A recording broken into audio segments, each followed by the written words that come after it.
I'm E.G. Marshall.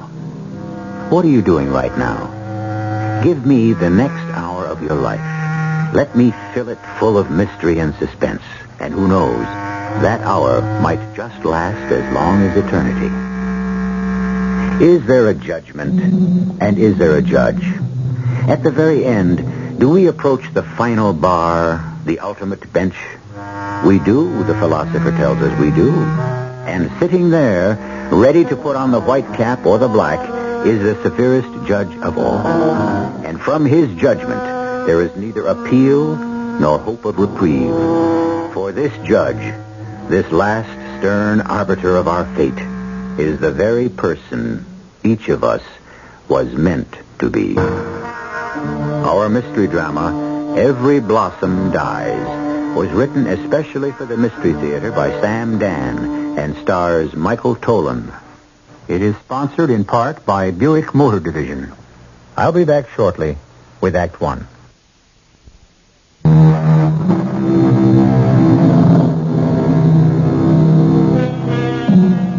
Why does the moth constantly seek the flame? Surely the moth must be aware of the ultimate consequence. The question will only permit two answers. A, the moth is driven by mysterious forces beyond our comprehension. Or B, the moth is out to have a good time and simply doesn't care. Like so many moths, there are so many girls like Georgia Temple. Pretty, vivacious, fun to be with, smart, except for one little thing.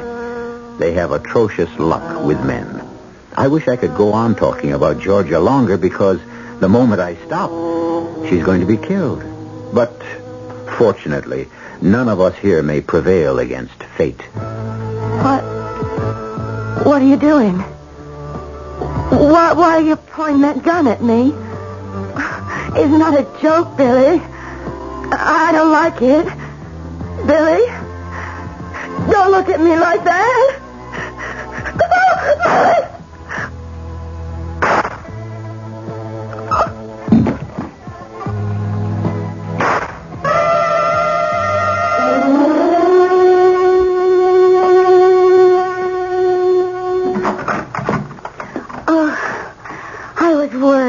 Worried? Oh, you're late for dinner. Now, is it the first time, Barbara? No. And it won't be the last. But you usually call. I'm sorry. Did I ruin the steak? Steak? You ought to do the shopping. You're lucky to get stew. Well, if it's ready, I'm ready. You know, I was really worried, Bill. Why should you be worried?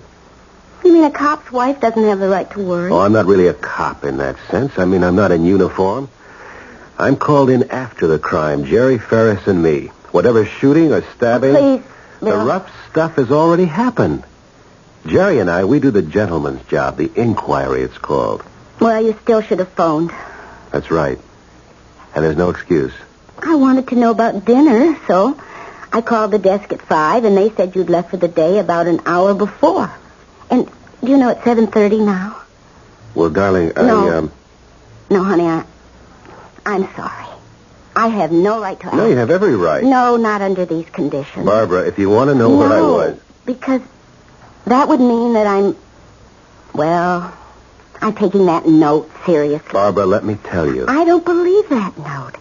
It was sent by some vicious psychopath. Darling, I want to explain. If a person has something to say to me about my husband, if anyone wishes to accuse my husband of infidelity, let that person face me openly and with proof. I'll tell you where I was this afternoon. I just know you wouldn't have another woman. Say, you are sure of me, aren't you? I know you, that's all. It's just a note like that. Well, it's upsetting. Darling, why didn't you let me see it? Because I could have taken it to headquarters and turned it over to the lab. I didn't want to get involved in anything, and... Oh, it's just a crank thing anyhow. I thought it'd be best all around if I just tore it up. I don't even know why I told you. Why, I'm just scared to think there are people with that type of mentality running around. Look, the fact is, I left headquarters completely resolved to get home early when I saw someone, a hoodlum who has no business in this particular territory. I thought I'd keep an eye on him for a while to see where he might lead me. And where did he lead you? to a rooming house where he's evidently living. So I filed him in my mind for future reference and came home. Well, I hope you like the stew. I made it with wine. How could it be bad? And a little music to aid the digestion.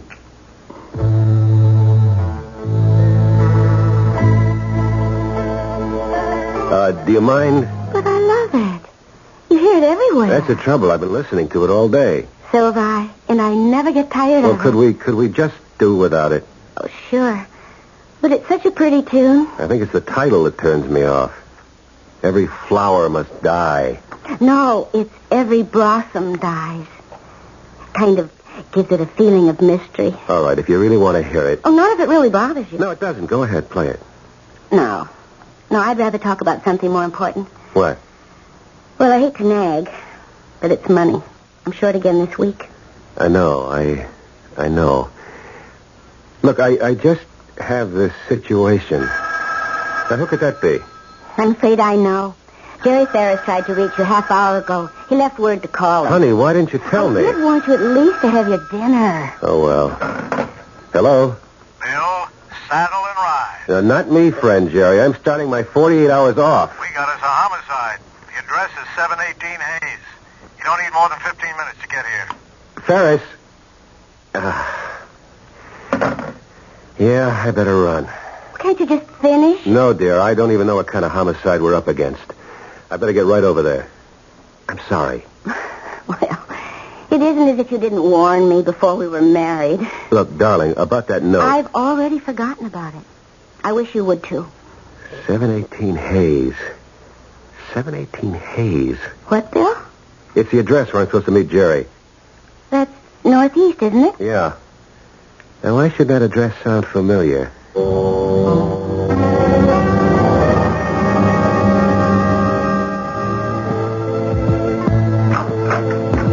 made good time. Jerry, don't you have an ear for music? That needle's stuck in a groove. I know. Well, turn the damn thing off. Don't be sore. I know I pulled you away from dinner. Why are you just standing there listening to that? I'll explain. Her name on the door says Georgia Temple. Is that her on the floor? Yeah. Why? You mean Doc hasn't been here yet? Everybody's been here and gone. I decided not to move her until you showed up. I want to get some of that famous Bill Maitland insight. Well, I don't do too well on an empty stomach. Bill, we got to crack this one. The mayor, the DA, they're all up for re-election. Safety, that's the big thing today. Yeah, how can you knock it? Incidentally, you signed out at 4 to go home, and we couldn't reach you. I ran into a guy I knew from the Army. We stopped for a couple of beers. What do we got here? Her name was Georgia Temple. Turns out she's an old girlfriend of yours. I never knew a Georgia Temple. Now, let's get that famous Bill Maitland memory in gear. The name, Georgia Temple. Temple. Georgia Temple. Oh, there was that murder at the Carousel Club about a year ago. Keep going. Georgia Temple was the singer there. And we picked up everyone in the joint for questioning, and since we finished late at night, we gave her a lift home. You mean you gave her a lift home? You topped me off first, as I recall. Because I had to pass your house first. I just mentioned a fact. I read nothing into it. Anyhow, I just dropped her off. I know. I kept thinking, what a shame. Both of us were married. That doesn't stop a lot of guys. But it short-circuits guys like you and me. You're too idealistic, and I'm too scared. No wonder that address sounded familiar. Yeah, well, we'll meet her again. Clothes aren't mussed up. No signs of a fight?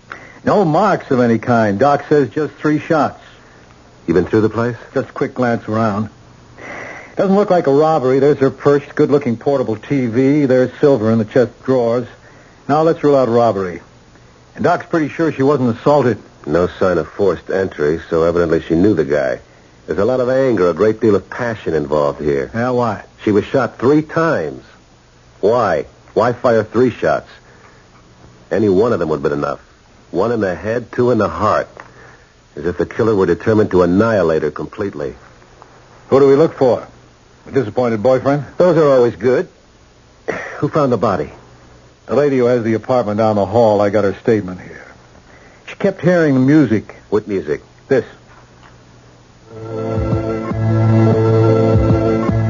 Now, Will you shut that off? It's driving me nuts. Yeah, well, it was driving the neighbor nuts, too. It kept going and going for 2 hours at least. So she knocked on the door. She couldn't get any answer, and for some reason she got nervous, called the police. What was the reason she got nervous? She couldn't say. Well, if she's down the hall, let's ask her. As I tell you, I heard the music, and I knew the needle must have been stuck. And then, Mrs. Woodruff? Well, I've already told this officer.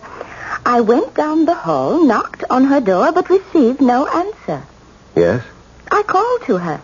Miss Temple, but there was no answer. Poor child, now I know why, and... Yes? Miss Woodruff, why are you staring at me? Well, I'm not staring at you, young man. I'm sorry, perhaps I shouldn't have used that word, but it does appear that you are looking at me rather intently. I'm sorry. I do give that impression sometimes. But it doesn't do me any good to look at anyone in any way. You see, I'm blind. Oh, I'm sorry. Oh, it's quite all right. You'd never know it, ma'am. You never know it here in my home, where everything is meticulously arranged. You say you heard the record player in Miss Temple's apartment, and it kept playing the same thing over and over again. There was no answer when you knocked on her door. No answer. And you became very nervous and called the police. That is correct, sir. What would have made you that nervous? I can only say an old lady becomes nervous for any reason or no reason. About Miss Temple? She seemed a nice enough young lady. Of course, she only been living here a few months.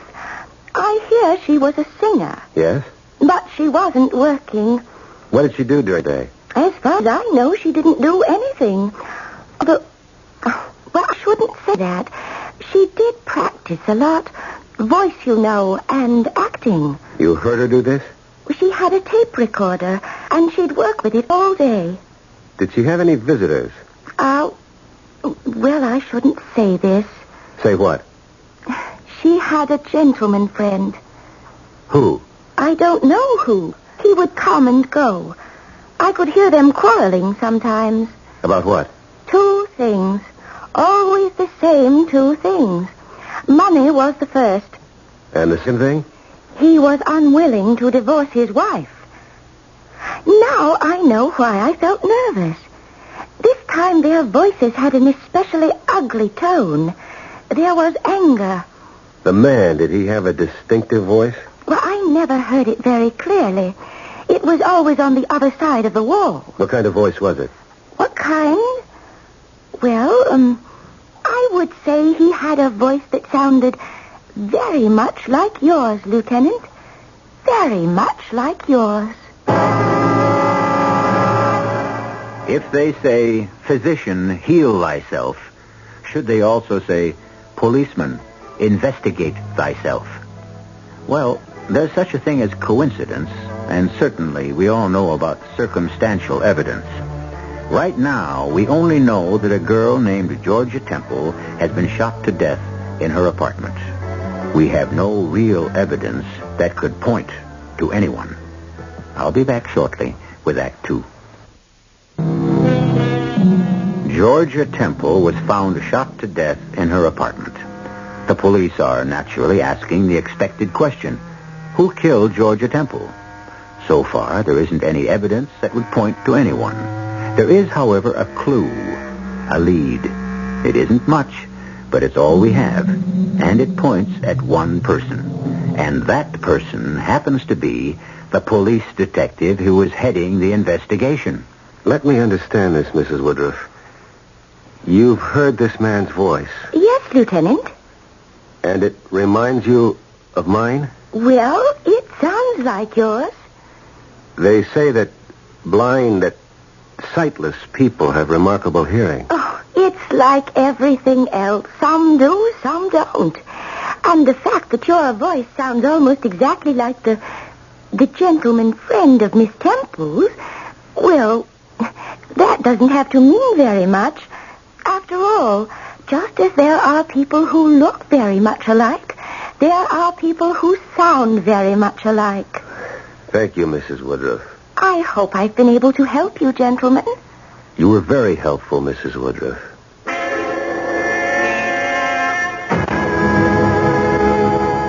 Well, Bill, have we cracked this case this fast? Are you the killer? Yeah, if she's willing to testify under oath that it was my voice. Were you pulling a fast one on everybody? In what way? In every way. Like you saw her home that time.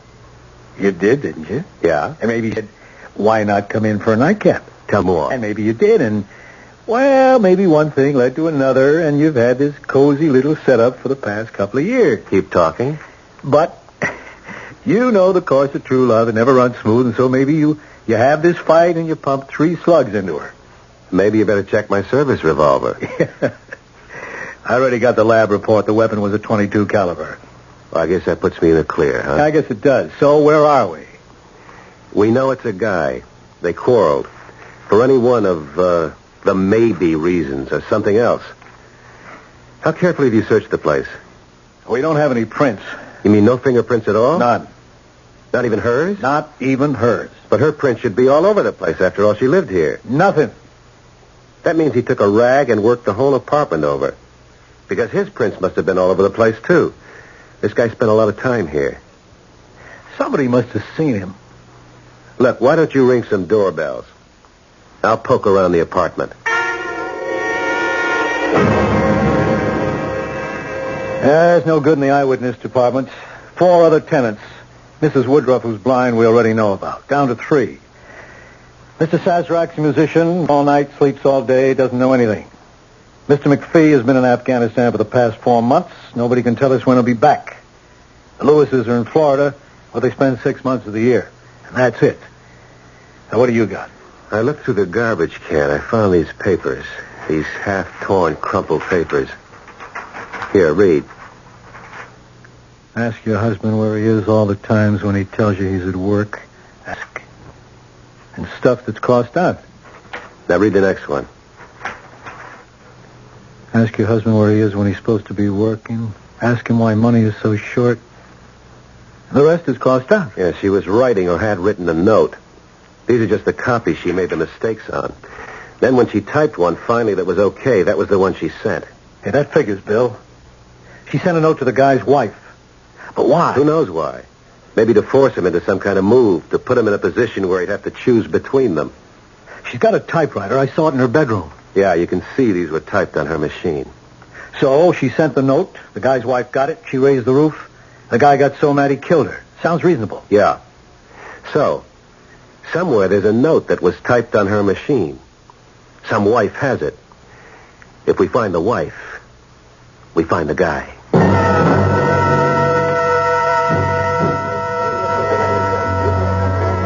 Hey, I remember you fellas. You're the cops that was in the place the night we had that unfortunate situation. Tell us about Georgia Temple. Poor Georgia. Is that all you can say? Well, that about sums it up. Poor Georgia. She left here about a year ago. Did she go to another job? Mm-mm. No, I guess you'd have to say she retired. At her age? Well, that's what it came to. Seems she started running around with a guy. Who? Nobody knows who. Anyhow, she must have been nuts about him. She quit singing just because he told her to. Why? I asked her. She said he doesn't want me to be an entertainer. He doesn't want to share me. So she quit. How did she live? He was supporting her. He must have been a man with money. No, not too much. Not the type that's got it to throw around. After all, she wasn't living in the lap of luxury. That's what she wanted. She could have done better. You think so? Oh, yeah. Oh, yeah, she was a kid who could have gone places. But you know, some gals, they just get tied in with the wrong guys. I guess you fellas see things like this every day. Maybe every other day.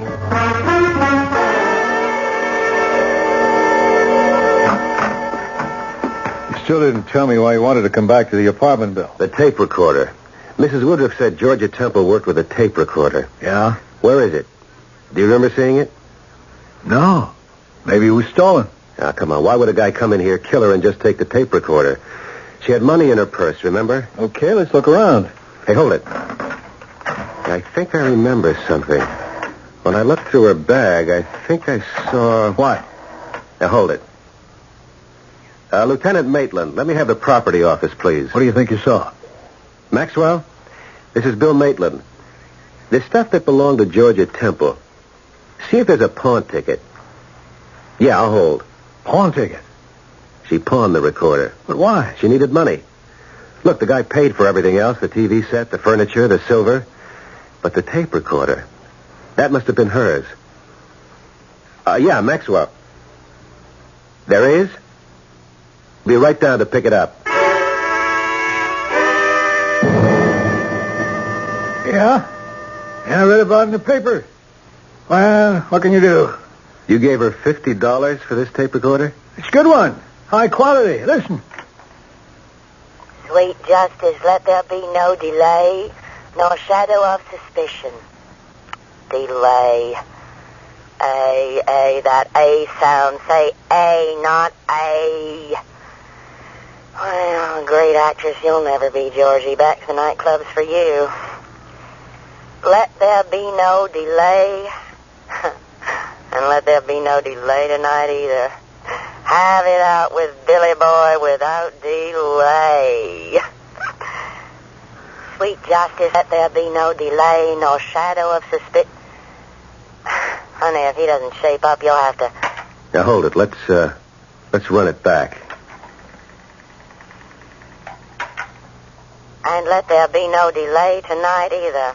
Have it out with Billy Boy without delay. Billy Boy. Billy. Let it run. Sweet justice, let there be no delay, nor shadow of suspicion. Honey, if he doesn't shape up, you'll have to do something definite. Sweet justice, let there be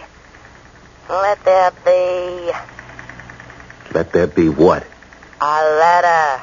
We'll write a little letter, just a simple little note, guaranteed to get his goat. Ask your husband where he is all the times when he tells you he's at work. Where is he spending those long evening hours? Signed, one of the girls. Well, Billy Boy, that should get us some action. You won't have to worry about divorcing her. Maybe she'll divorce you. That's the way to write it. I guess that's all. So now we know his name. Billy.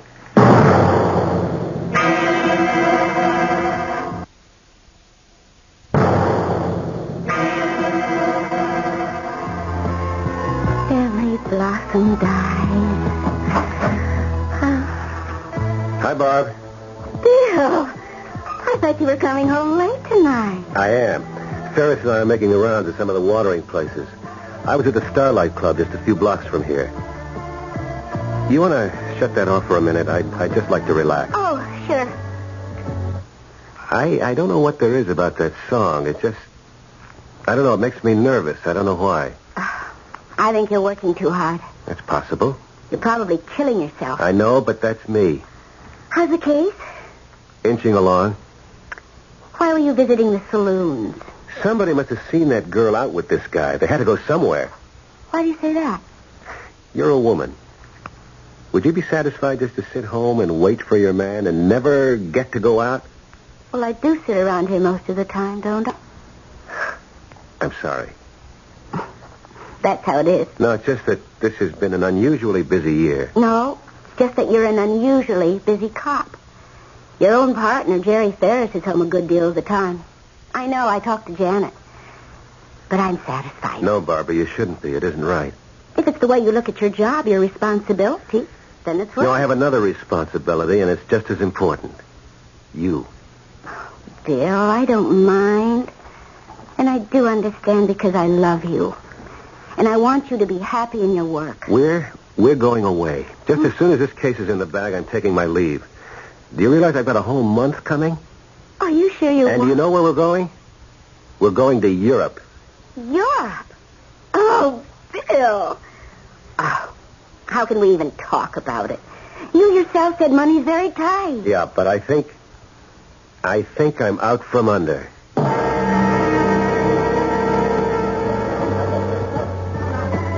Now think hard, Molly. The name Billy. What does it mean to you? Not a thing. He never spoke about a guy named Billy? Nope. You knew she was going out with a guy? Yep. Billy means nothing, huh? Not in connection with Georgia Temple. Well, not to me, anyhow. Jerry, let's get out of here. You come across anything in your travels? Nothing.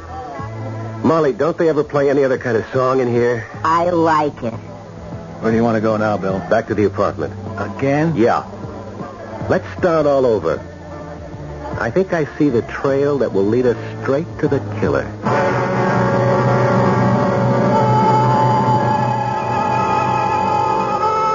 What do we know for sure? We know a girl was killed. We know a man named Billy is the killer. We know they quarreled over money. We're pretty sure Georgia wrote an anonymous note to Billy's wife. We also know the police detective who is investigating the murder is also named Bill. His wife received an anonymous note accusing her husband of being with another woman. Well, before you reach any definite conclusions, wait until I return shortly with Act 3.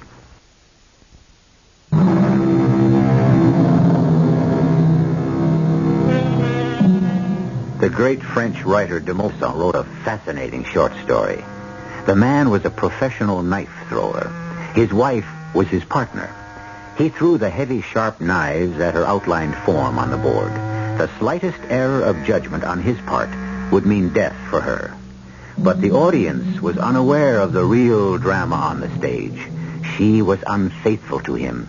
He knew it. She even taunted him. Why? Didn't she know that he could have killed her by accident? But she knew a great secret. He was an artist. He could not deliberately make a mistake. So, she was safe.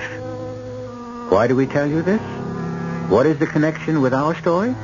Well, don't you want to do any of the work yourself? You still haven't told me why you wanted to come back to her apartment. We picked it clean. We found everything that was here. Okay. Now let's look for what isn't here. Like what? The lab says she was killed because she was shot 3 times. It was a .22 caliber pistol. Yeah? Where's the gun? Well, it would have been great if the guy had left it here, but as you well know, killers aren't usually that considerate. No, I don't expect him to leave the gun. But what should have been here that wasn't? And they should have been on the floor. The shell casings. You fire a pistol, the shell cases are ejected. Now, would the guy stop to look for him and pick him up? Not likely. No, but for our guy, it is likely. Smart, capable killer. No mess, no fuss. He picks a weapon that makes hardly any noise, just a crack that could be an automobile backfire. No panic. He cleans the place from top to bottom, does away with all his prints. Chives. There's not a trace of him here. Another thing. Notice this closet. It's empty. Would a woman have an empty closet in her house? Never. So what does it mean? Means he kept some clothes here. That's right. And he removed all traces of them. And of himself. Well, we kind of knew all this about him, Bill. How do we move ahead? What did he do with the gun? He got rid of it. Right. He wouldn't keep that gun 5 seconds longer than necessary. He knows he has to get rid of that weapon. But where? Okay, where? You're this guy. You just killed her. You've got the gun. You go to your car. You drive off. Now, just 900 yards from here is the bridge over the Westland River. A very deep, fast-flowing, murky body of water. So you stop the car. Is there a better place? You know, Bill, you say this as if you can actually see it. It's just a question of putting yourself in the killer's place, that's all.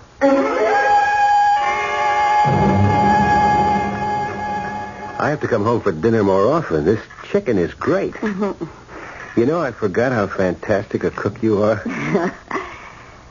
Bill, I was going through your closet today.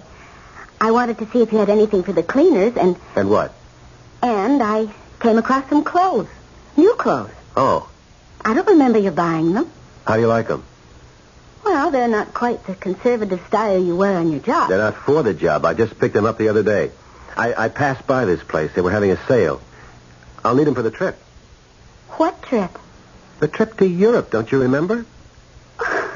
Do you mean you were serious? Sure. Why do you think I bought all these clothes?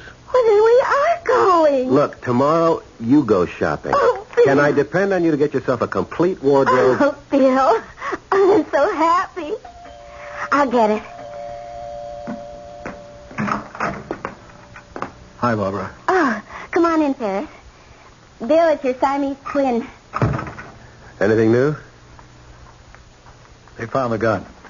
Where? Where you said. It was in the riverbed. Under the bridge. Anything on it? The lab's checking it now. Let's go down and wait for the report. Oh, Bill, won't you finish your dinner? Honey, put it away for me. I'll be starved when I get home. Well, I don't know when you even have a minute for yourself. When did you get a chance to do that shopping? What shopping? You mean you boys have secrets from each other? Come here, I'll show you. How do you like that snazzy new wardrobe your partner picked up?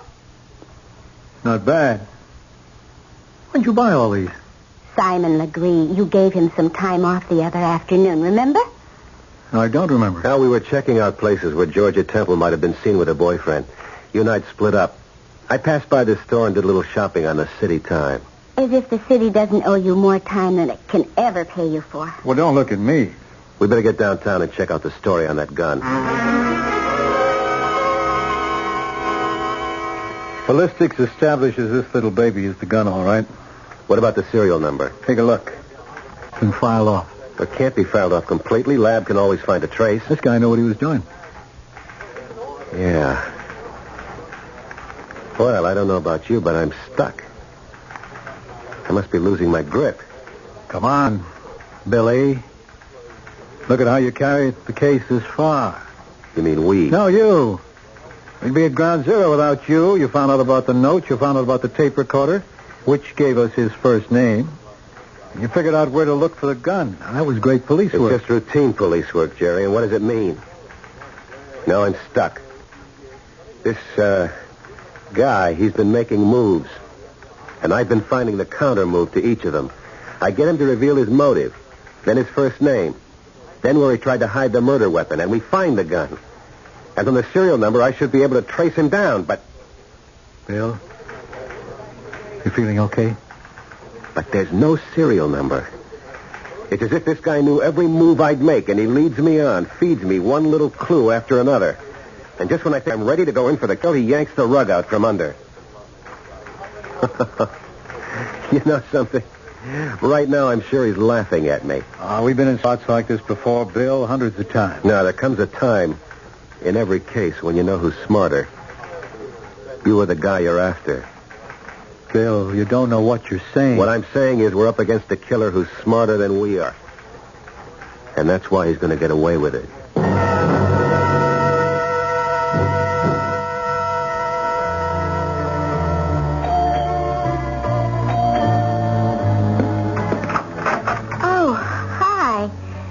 Jerry, Bill's left already. I know. I came to see you. Oh, well, come on in. What's he got there? Portable typewriter. Oh. Well, can I do something for you, Jerry? Well, you'll have to answer a question, Barbara. Oh, my, you sound serious. I should. It's a matter of life and death. Barbara, did you get a note? A typewritten note suggesting that Bill might be seeing another woman? What are you talking about? I said it's a matter of life and death. No, it's a matter of my own personal and private business. A note by a girl named Georgia Temple. Georgia? You mean the one who was murdered? Yeah. Well, but what would that have to do with... Barbara, you did get the note. How'd you know? It's the only thing that makes sense. The only possibility left. Why would she write me a note about Bill? I said we have to help him. Help him? Do what? Get the killer. You see, right now, he's stuck. He needs a hand. He needs a clue. When we first came across the idea of the note, he said the note. Some wife has it. If we find the wife, we find the guy. But I destroyed the note. I have Miss Temple's typewriter. Oh, you're trying to frame him. What makes you think I would help you? Barbara, he killed her. No. No, I don't believe you. You're talking about Bill. I know, but not your Bill, another Bill. I don't understand a word you're saying. Please, Barbara, Bill is two people. Two? Yes. One is the hard-working, brilliant detective, your husband, the guy who loves you. The other is a wild kind of guy who lives in the same skull, but nobody ever knew about him, not even Bill himself. And suddenly this guy broke out. He fell for a girl named Georgia Temple. Jerry, get out of here. He had to kill her. And Bill's been trying to find him. You're saying my Bill is a murderer. I'm saying there's a part of me doesn't know about. It all comes down to one thing. He's the killer. Yes, he's the killer. Say it that way. But he's blocked it. It's gone from his mind. Jerry, what are you going to do? Help him. Help him find the note. He'll do the rest. Barbara, it has to be done.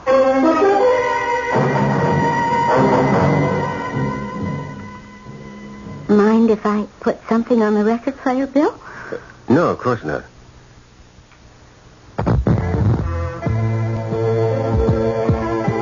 How did he know enough to get rid of the serial number? What are you saying, darling? He knew enough to file it down all the way. I would have had him. Why do I see it so clearly? Actually, it's the way I would have done it myself. But I'll get him. He left something loose.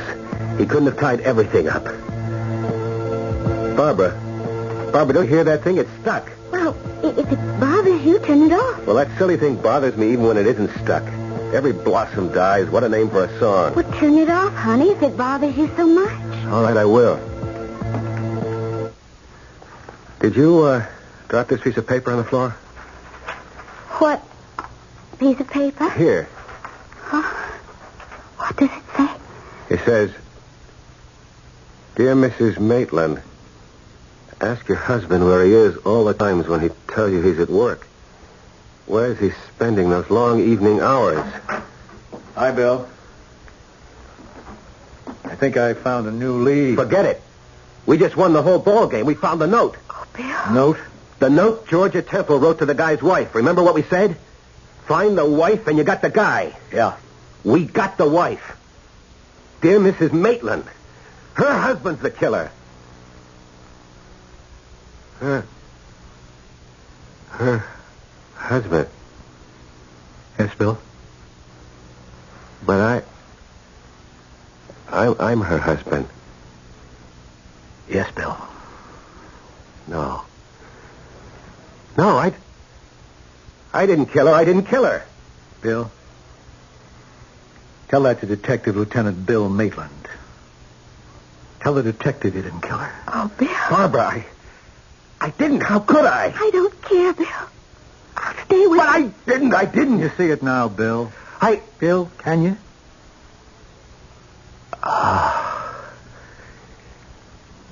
Yes, Jerry, I see it now. What happened? What happened?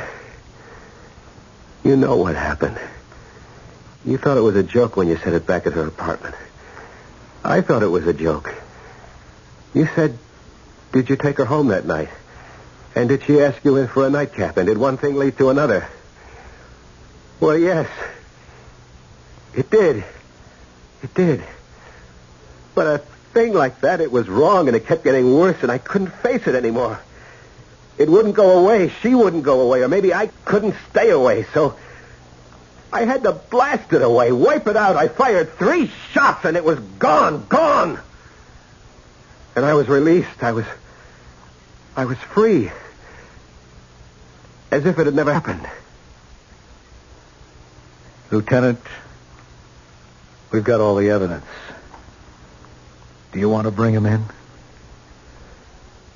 Jerry, we have to bring him in. He's a killer.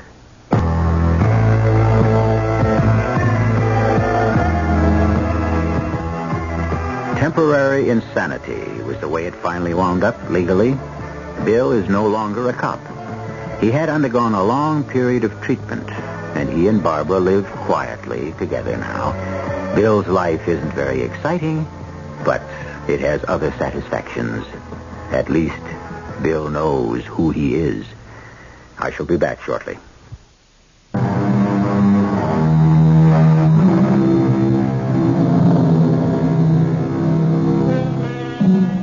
In music, they have what is known as theme and variations. Often one composer will take a theme written by another and write a beautiful series of variations on it. The basic theme of today's story was, of course, Dr. Jekyll and Mr. Hyde, which was a variation by Stevenson on a famous medieval legend. Jekyll and Hyde, a famous partnership which only requires one person. And you find it so often in almost everyone. Our cast included Michael Tolan, George Petrie, Catherine Byers, and E.V. Juster. The entire production was under the direction of Himan Brown. This is E.G. Marshall inviting you to return to our Mystery Theater for another adventure in the macabre. Until next time, pleasant dreams.